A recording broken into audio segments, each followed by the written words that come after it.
And performance training is a collection of study concepts that's designed to teach you how to study in order to develop an innate physical response to sounds and so forth. I mean, that's what you want. You want when you're playing. When you're playing, you're not thinking, "Oh, that's A, B, C, and so forth," but your body is responding. Your whole body and everything is responding. Often your hands, if how you execute your hands, or if you're a vocalist, you just really clearly your body is responding totally to the sounds and to the moment.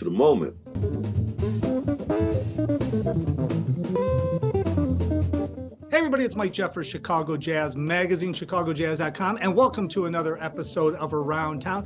This is a little unique. We're not plugging a new release. We're not plugging an upcoming show. We're plugging something that every musician needs to have under their belt in order to play professionally. And Donovan Mixon, I've known Donovan for many years, and I haven't seen him because of COVID and all those different things that happen professionally where we're all working so much, but I am glad we're connecting now, and it is good to see you, Donovan, and congratulations. He launched performanceeartraining.com, came up with the concept of everything he's been teaching for years. There it is right there. For everything he's been teaching for years in person, he came up with a concept during COVID to launch this thing online, and he's got an 8-week course, a 4-week course, an intro course, everything you need to know to learn and get your ear developed in order to become a successful musician and play professionally in any genre. So Donovan, welcome to the show and congratulations on this project here. Thanks, Michael. It's a pleasure to be here. It's great to see you. You look good, man. I'm working on it. We're both looking good. We're both looking good. We're working on it, man. I'm working out almost every day. You know, when that COVID hit, I said, "No, it's not going to get me." That's it. That's it. You know, so yeah. It's a course that a concept I've been doing for years. I started developing the study concepts back when I was teaching at Berkley many years ago.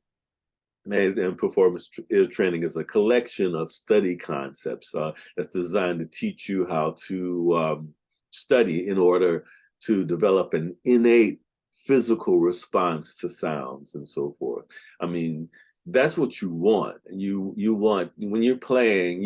When you're playing, you're not thinking, "Oh, that's A, B, C, and so forth," but your body is responding. Your whole body and everything is responding. Often your hands, if how you execute your hands, or if you're a vocalist, you just really clearly your body is responding totally to the sounds and to the moment. Often I'll hear things and I'm playing and I hear something and my hands will gravitate to it before I say, "Oh yeah, that was that kind of thing." Once I had a student came in private lesson and he surprised me. He just ambushed me. He says, when I was in Turkey, I lived in Turkey, lived there. I lived there 10 years. And so I had a private studio at home, and a kid came in and he says, "Donovan, I'm trying to figure out this John Coltrane passage, that kind of like that solo thing." And I just, so I stayed calm. I said, oh, let's give it a listen, give it a listen. And man, he started playing it. And I can't say I was really particularly familiar with that solo, but immediately, my body just, "Oh, okay, yeah, well, okay, we got a lot of fourths and pattern up in minor third." And I just went to my guitar and I started picking. Before I knew it, I was playing it, not like John Coltrane, right. But I was catching it in a very, like, as I should.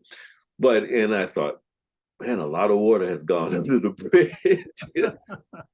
But this is what we all want. Like, no one wants to study ear training. No. But they really want is to play better and to hear deeper and respond quickly, get to making music sooner. And that's ear training. That, ear training is your theory applied, and it's something we all are trying to develop and working on all the time, consciously and unconsciously. Is with the ear training stuff, because I think a lot of people probably, are like, okay, ear training is solfege and it's this, that. But really what you just said makes a lot of sense. I think a lot of people can relate to this.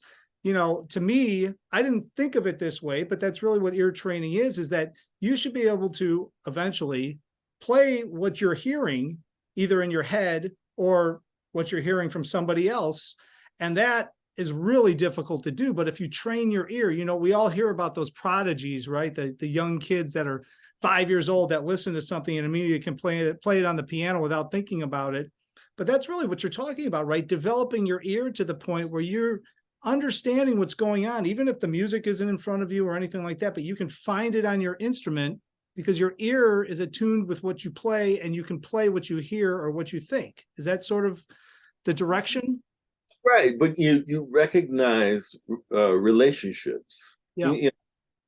Just in like in language, I don't know what you're going to say or which combination of words you're going to use, but I'm very familiar with words and patterns of usage and idioms and all of these things in terms of understanding a language. I learned 2 other languages, so I have a real feeling for that. I learned Italian because I used to live there, and it took a long time before I could just chill and rap with people like in this way, because I had really get these patterns and usage and idioms and different things, and those kind of things happen in music as well.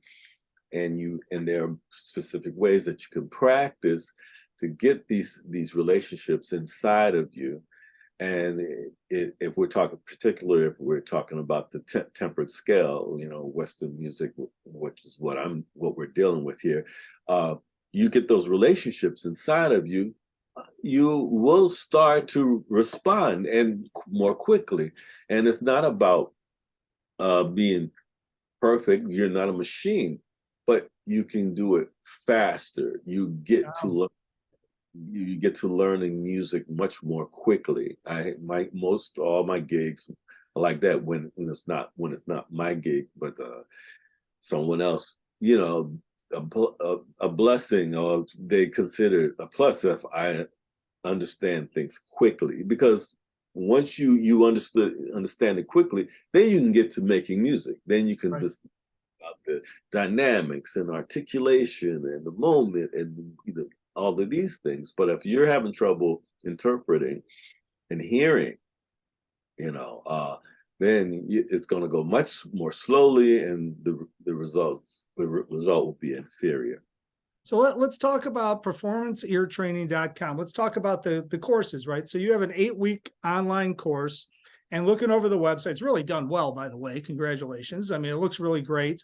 And I know you have like a free lesson you can take. Somebody can kind of get a feeler for what it is before you jump into the 8-week course. But, talk about the 8-week course. So it's an online live 8-week course. And I know you have private lessons on there and different things like that. But talk about like day one, what can people, if I'm signing up, I'm a drummer and I'm going to sign up for this ear training course because I know my ear's developed. I can hear AABA, I can hear the form, but I need a lot more work, obviously, in developing my ear. What's the first thing when people jump on that they can expect to experience? Well, I may play something and say, so raise your hand if you hear anything at all, heard anything at all. And, that lets me know right away, Yeah. And when we do some things, are the notes, is the line ascending or descending, and things like things like that. This will tell me, because there are people that have trouble discerning those kind of things. How many notes do you hear? Okay, which pair of notes are closer? Close. Which pair is closer together? Which is further apart? Do some of those kind of things, not as a test, just to see how people are perceiving. Then we just get into singing. And their training has a lot to do with singing, and singing brings the relationships into your body. And if you, the better you practice using your voice, the more likely when you hear it coming from outside of your body, you're gonna recognize. So how many times you're gonna sing? Here, do re mi fa sol la ti do do ti la sol fa mi re do. Everybody's heard that as a major scale, but a lot of people, they might have trouble just singing that, and singing it straight, or sing like do re. I keep playing it, annoyingly play the do. Re mi fa. Just little things like that we will do, and I have assignments that you need to practice these things, so and so that you will be able to recognize it later, because that's not the extent of it, but you want to be able to start sensitizing yourself to the tonal color, the colors of the notes inside of a key. And mostly we're dealing with playing in keys, in tonal centers, because most of the time you're going to be playing in keys in tonal center. Most gigs you're going to be playing in time as opposed to free time. Yeah. Most of the time, but you're going to, of course, you're going to, unless like me, I get to play with the ACM. That's a, And the keys change rather quickly, you know, or the times and things. But, you know, most of your gigs, you're going to be functioning within a key. So you really want to get yourself acclimated to hearing inside of a key. And it's not, it's often I see people online, they do these ear training like courses and so forth, and they do a couple exercises, then they expect you to be able to hear, you know, intervals just like that. No, I have techniques for practicing, like called study concepts, like let's say inner hearing, inner hearing. That sounds good, right? So it's a way of using your imagination to develop your ear. So if you had a pattern like do re mi fa so la ti do re do ti la, and so forth, you might sing part of that exercise, imagine the next part, then the next part after. So you may sing do re mi fa so forth, like that. So you sing do re mi fa so la ti do re do ti la, and so forth. And there are many different ways to do that, as individually, in a group. Yeah, if we were in class right now, you have other people there. Maybe you sing the first triplet, the next person sing the next triplet, and I'm annoyingly maybe playing a chord or the do, and that's a concept too. If you're developing your ears, you always want to be performing against something else, particularly something that represents the tonality, because rarely you're just performing, you know, just solo, and you want to be able to function within a key. So that's one way to explain inner hearing, practicing inner hearing, using your imagination in an organized way to develop your ear. And there are many ways to do it, many little exercises that we use with well, song. you know, the way you're describing the whole thing and the way you're explaining it makes a lot of sense, because, you know, to your point, I could get an online course maybe, and there's no interaction, there's nothing happening, and I'm just listening and I'm going through it and I'm listening to it. This makes a lot of sense because there's an instructor there who's a master instructor at this whole thing, and you're giving people specific techniques that, you know, from just working with them for a little while, that'll probably help them. And I've always thought that, you know, when you take a lesson, no matter what it's in, it could be in business, it could be in you know, music, it could be in anything, you get like 6 months of information in like one lesson. Sometimes it would take you 6 months sometimes to figure things out on your own, when you could take one lesson with somebody that really knows what they're talking about, and you can get the information you need quickly. And that is like, there's so many good things about this program, performanceeartraining.com, because you can sit at home, but you can interact with somebody like yourself and really learn and be interacting with other people, right? I mean, you're developing your ear the whole time. And so we talked a little bit before we came on and started recording the show, but you know, you're playing obviously lots of different gigs, and we were talking specifically about a church gig. But I mean, as a musician, I'm sure a lot of people watching this has gotten on a bandstand, whether it's a paying gig or a jam session or something, and something goes haywire somewhere in there, and somebody's playing a different part of the form, or somebody's playing something strange. And if your ear isn't developed, you're going to be just as lost as everybody else involved in getting lost, and there's no way to bring it back. This whole development of the ear really just takes everything to another level in your playing, doesn't it? Yes, it develops your musical intuition as well, in a kind of in a nutshell. And you're a vocalist and you're singing, and then you get off of something, and if you can't tell when they're arriving to the end of the form of the first A or the second A, and going to go into, or you don't recognize the transition into the bridge and things like that, you're going to be lost. So you want to be able to recognize these chord progressions, and you'll learn a song, and you have a way to practice it, where you learn the melody, of course, but also you'll learn ways to, it behooves you to learn ways to learn the harmonic progression. Mm-hmm. And that's, you know, one of the study concepts in performance ear training is called harmonic bass lines. And that's a way of singing a bass line that really reflects the harmony of a song. So you have let's see. So if I'm gonna do a blues, so I can go do fa do fa do. I can do that just singing the roots, or I can sing roots and thirds of the chord, do mi, like that, do mi fa la, do mi do. Or I can sing root third 7 root, do mi te, it's because I want the flat 7.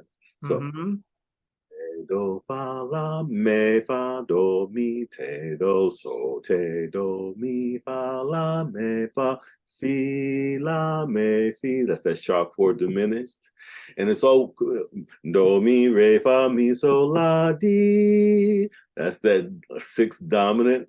Where it leads you into the 2. So you sing all these different, you know, it's endless blues progressions. Mm-hmm. There are all kinds of the blues progressions. I say blues progressions because, well, we're dealing with American music, and American music is largely based on the blues. And there's so many variations. You can use that to develop your ears. But not just that, we could do it to sing pop songs and very familiar songs. In fact, even if before you take my course, it would be a good idea just learning nursery rhymes in solfege. Now, if you don't know what solfege is, these are these syllables that I'm using: do, re, mi, fa, sol, la, ti, do. And you could find use of them online. But to learn nursery rhymes of very familiar songs, like in Happy Birthday. Okay, if I play that, you should be able to sing what the root of that chord is. And then, which degree does Happy Birthday start on? You know, just it's good ideas to figure that out, be able to figure that out. What's the meter of Happy Birthday? And a lot of people don't even think about things like that. Yeah. But if you start working on very familiar songs and be able to nail them, sing them in solfege, because solfege thank you to this monk Guido Arezzo from the 11th century. I believe he invented solfege. And anyway, what I was saying. Oh yeah. So if you're using solfege syllables with the movable do system, it's like putting little tags on the notes, like little post-its on the notes. So no matter what key I'm in, if I go, that's my do, re, mi, re, do. But if I do this, do, re, mi, re, do, re, mi, re, do, that's the new do. No matter what I do, do, re, mi, re, do, I have the new do. That's why it's called movable do. And then you're learning the relationships all from that do, that new tonality. Well, so and you just apply all this to all different styles of music. I mean, I can already hear what you could be doing if you're a musician and you really thoroughly have your ear developed. I mean, that's, and then it opens up all the creativity too. And to your point, you're playing the music and not thinking about it anymore. You're playing and creating. Well, you're thinking, but it's more of it is you get it to where more of the music and the process you bring inside your body, where more of it becomes more automatic and innate to you. So when you hear intervals, you don't have to think, oh, that's a second to a major perfect fourth to down. No, you will more quickly respond to that in an automatic sense. You want to put more stuff on the back burner so that you can get to making music sooner. What a concept. All right. So performanceeartraining.com. You're running all different sorts of sessions now. So everybody just go on there, fill out the form, connect with Donovan. He'll let you know which session you can jump into. I'm sure you can sign up. It's all there online. Plus, take the free lesson, get acquainted with the whole thing. Next one is going to start around March 21st, but I'll be putting that up around March 21st. Being that we're dealing with human beings and schedules and so forth. So once I get a few people interested. I try to hold to my plan, but if most people needed to be on Monday or something of the few people that signed up, I plan to hold my sessions down to no more than 10. I haven't had 10 yet. No, I haven't had 10 yet, but I imagine, at 10 at once. I haven't had 10, but no more than 10. And I've had people from Italy, Australia, and this dude, what's his name? Hisham. He's from Cairo, but he couldn't. The time difference was just too vast that he couldn't get in the group. So we did private lessons. So and then I'll have Dan right here from Rogers Park, people from around here, people from other states. Brian from Hawaii. People from all over, and it's really exciting. But the people that from out of the country, they have to get up like at midnight or something to attend class. That doesn't happen all the time, but that has happened in my last sessions before I redid the whole course. This is a reopening of it, so I'm looking forward to seeing you guys out there, and thank you so much. Well, hey, we're getting short on time, so I want to thank you for jumping on, and I really appreciate you doing this. This is great, man. I'm so happy you put this together, and you're sharing all of your experience. I mean, you've played all over the world, as you said. You taught at Berkeley. I know you're teaching now. You've toured, you've played, you've lived in all these different cultures. You're bringing all your experience, and people can get all of that at performanceeartraining.com. I encourage everybody to go. It's all linked up down below. So Donovan, thanks so much for jumping on today. I appreciate it. And I want to thank everybody for watching as always. And as I always say, all the information is at chicagojazz.com if you need anything about Chicago Jazz. And until next time, hopefully I will see you all somewhere out on the scene.